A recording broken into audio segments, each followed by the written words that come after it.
On Trinidad's sister island, Tobago, everyone's essential beach treat is crab and dumplings, and Miss Trim's in Store Bay is the place to indulge.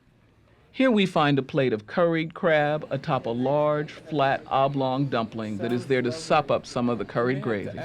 It's a perfect Creole dish. The curry is Indian, the crab comes from local waters, and the dense, floured dumpling adds the African touch. Chef Debra Sardinha-Metivier shows us how to make it at home. Today we're going to focus a little bit on the Tobago side of our cuisine, and we're doing a very traditional curry crab and dumpling. The dumpling does not have any raising agent in it, so it's just basically flour and salt. And there's a little bit of a kick or tradition with our Tobago left-hand dumpling. So they say when the woman makes it with the left hand and kneads the dumpling, the man is not going anywhere. But we're not going to do that to you today. We're going to just make it very traditional with both hands. So we start off with a little bit of all-purpose flour, just a pinch of salt. Now we're going to just add enough water to sort of bring it in. Allow it to come in nicely, and then we're going to knead it a little bit. Now, for me, I like small dumplings, I guess being a lady, a little more delicate. But traditionally, our dumplings are quite large, very filling. And the dough is actually tight. Not a lot of liquid. You want it to sort of come in a very tight manner, so that when it is put in boiling salted water and it floats up to the top, it tells us that it's done. And basically it has, I want to say, a little bit of a texture and bite to it. If you add too much liquid, what happens is that you get a softer dumpling, which is what I personally like. But since we're doing tradition today, we're going to do it the right way. So you're going to get a little bite in these dumplings. I'm going to add just a little bit more water, just a sprinkling.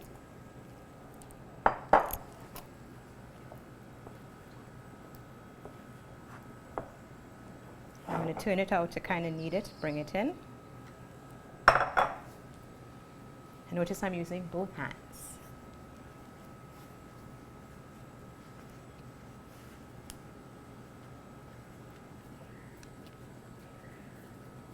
You just want to kind of, you're not going to over knead it, but you want to be able to ensure that all the flour, all the dry flour has been incorporated.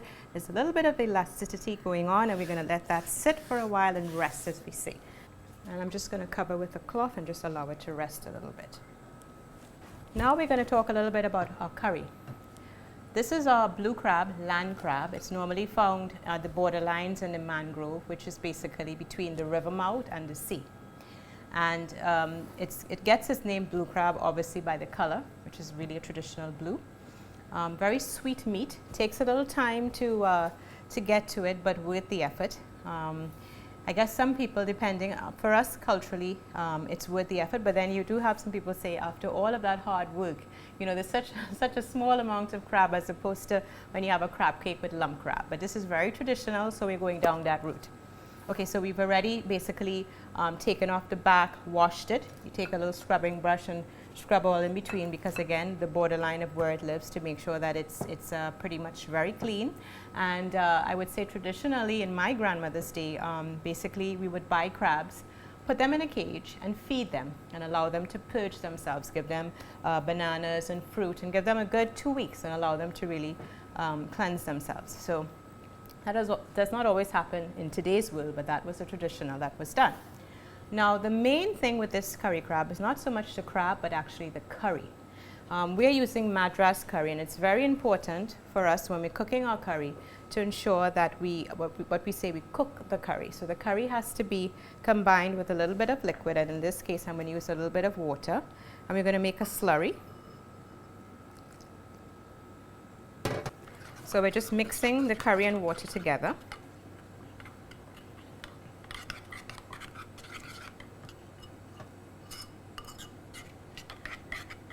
And setting it aside for a little bit so that the starches could sort of, I guess, pull a little bit on the liquid.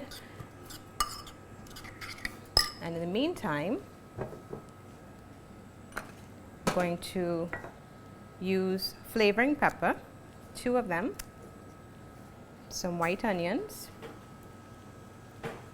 a little bit of cilantro, a little bit of ginger, and some garlic.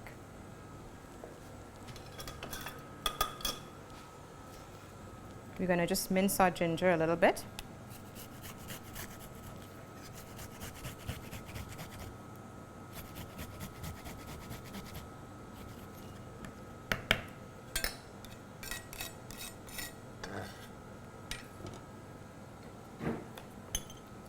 Now, flavoring pepper is pepper on the island that really is, I want to say, very soft in terms of heat, but it really gives, it's the base for a lot of the Creole dishes.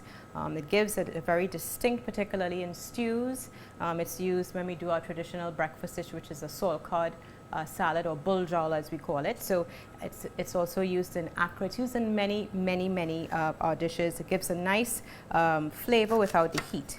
So I'm going to just cut it up a little bit. And if we're using, let's say doing mass, we basically would throw everything in the food processor. I think sometimes, however, it alters the flavor a little bit, so I like to traditionally cut it by hand. So we're just mincing it a little bit, because as the curry cooks, it's going to break it down. And if you notice, I put seeds and everything, okay?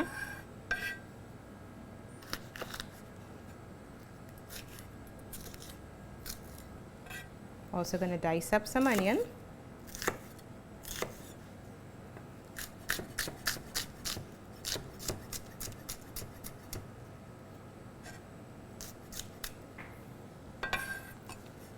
And then we're also going to add a little bit of our shadow bene, which is a very, it's similar to cilantro, and basically gives that little extra depth to the curry dishes and relishes. The other thing that I did not say is that in our crab, sometimes most times you would season the crab like you would season your chicken or whatnot. And again, the base for us is this green seasoning mixture, which is a combination of a very broadleaf thyme, some onions, garlic, and the sweet and the pimento. So I'm going to just put a little bit. It's similar to sofrito, except sofrito has, I want to say, a little bit of a more of a watery body to it. It's a little bit greener as well, and the actual peppers that they use are a little bit sweeter. You really don't get, this has a very distinct, our flavoring pepper has a very distinct flavor, and sometimes, dependent on where it's grown and the conditions, it can have a little bit of a kick of heat to it, right? So we're just basically letting that marinate for a little bit, and we're going to start our curry. Okay, so I'm going to add a little bit of oil.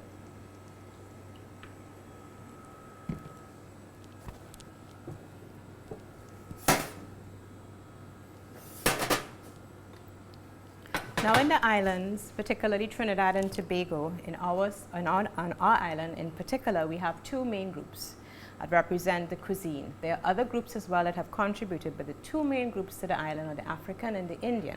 And from the Indian, obviously, we get a lot of curries, and we get a lot of chutneys and different fritters, some vegetarian items. And from the African, we get the provision and the staples and the beans. We also have the Asian influence, we also have the Syrian Lebanese, we also have Spanish. So there are lots of things running through, but two main groups that contribute would be the African and the Indian. This curry that we tend to use in Trinidad is called Madras curry. So it has a very distinct flavor. It's basically the base for most of the curry dishes that you would have with your roti or a side of curry chicken. We also have a slightly more intense curry that's a little bit darker with an amchar masala, and that's for like when we do curry goat and curry duck. Okay, so we're going to start off. I'm going to put a little bit of garlic. Notice I said little.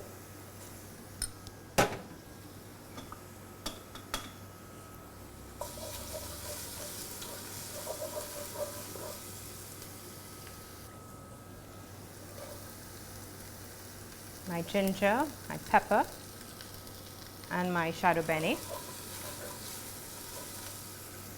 And some jeera or cumin seeds, allow that to toast into the curry. Traditionally, you probably would grind it up, but I do like the flavor that comes from the slow release of the jeera or cumin as you would know it, letting those oils come together nicely. Okay, so to this now I'm going to add the curry. And if you notice, it's sort of what we would say, it's swollen a little bit, swelled up. It's kind of absorbed some of that liquid.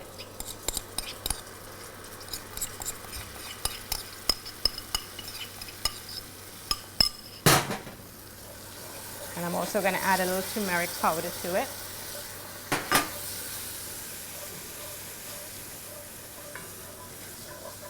And we're cooking the curry, or chunking the curry, which allows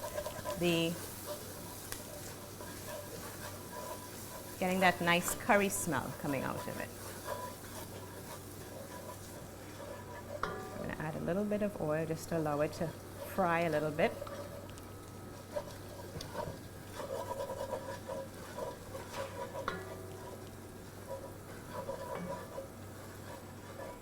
And I'm going to finish with a little bit of fish stock.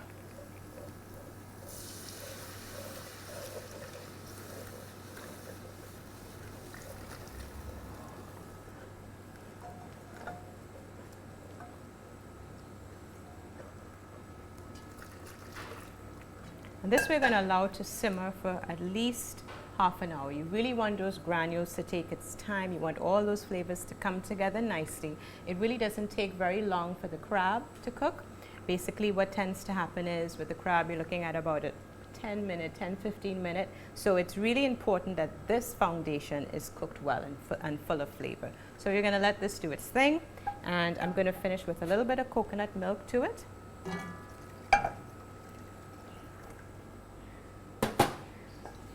Allow this to simmer for a little bit, and then I'm going to adjust the flavors with the salt and pepper.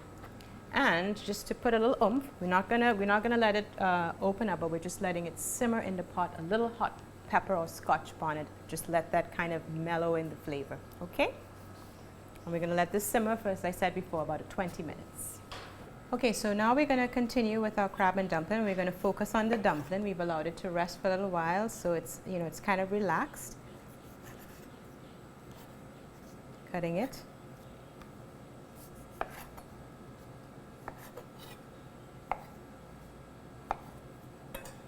Just going to make it into a little bit of a ball. So you put it in the palm of your hand, and you're just basically bringing in the edges.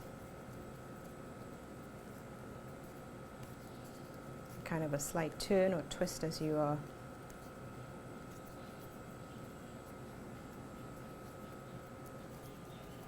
We're going to do this part, and then we're going to allow it to rest for about another 10 minutes before we roll it out. And while it's resting, we're going to continue with the crab, because the curry would have been cooked. Okay, so we're letting that rest, and we're going to deal with our blue crab now. So our curry sauce has been simmering for the last 25 minutes. Curry granules would have cooked nicely. We added a little more coconut milk and fish stock to it while it was boiling. And now we're just going to add in our crab and allow it to cook in that sauce. We're going to roll out 1 or 2 smaller dumplings and put it in as well, so that the sauce would be thickened by the dumplings. Just a little bit, not too much.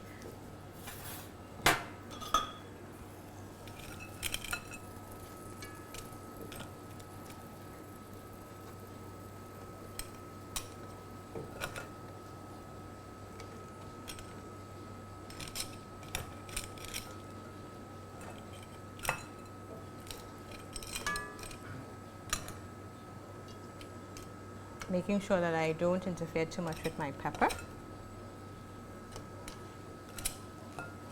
And I want to get a little bit of this green seasoning in it as well.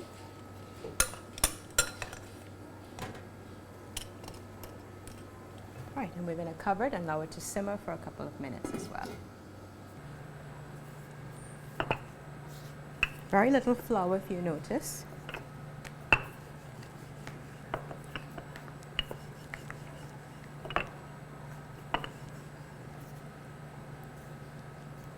And again, because it's very little liquid, I know it's what I would call a little tighter than I would personally prefer it. So I'm rolling it a little thinner, because it is going to give us a nice bite.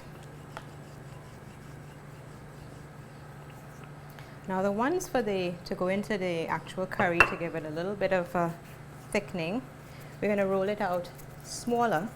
So we're rolling it out lengthways, and we're cutting it up in tiny little knots. because the idea behind it is just basically used to assist us in thickening the sauce a little bit. So you're just taking a knife. I like to cut them really small so that everybody gets a little bit. I'm going to add this to the pot. So we're putting it in between so it thickens up nicely. Right. And the others, putting into water. I'm going to add a little salt.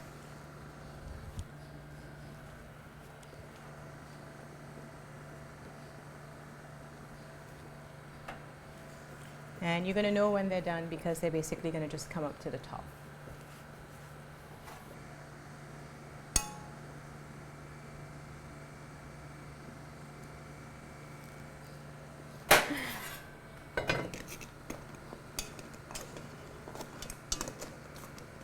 Smells really good.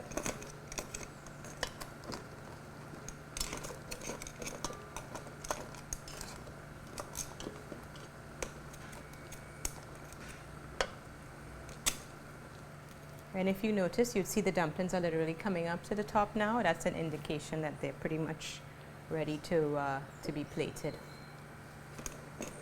Okay, so now that we're finishing, we're going to add just a little bit of sugar and a little bit of fresh lime juice just to give it a little balance. Stir it around a little bit. And you can see that by adding those mini dumplings, the sauce has thickened, not too much, but just enough where everything has come in together nicely. You're really getting a nice smell coming out of it now. And our dumplings are more than ready, so we're going to strain that off.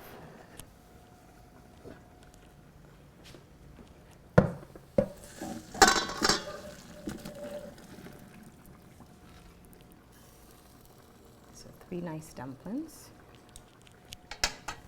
Curry crab and dumpling would be, I would say, the traditional, one of the main traditional dishes in Tobago.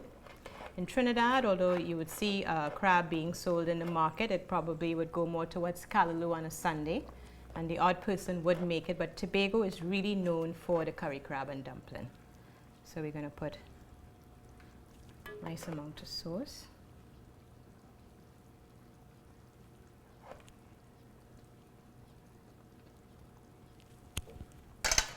And we're going to finish off with a couple of serious crabs.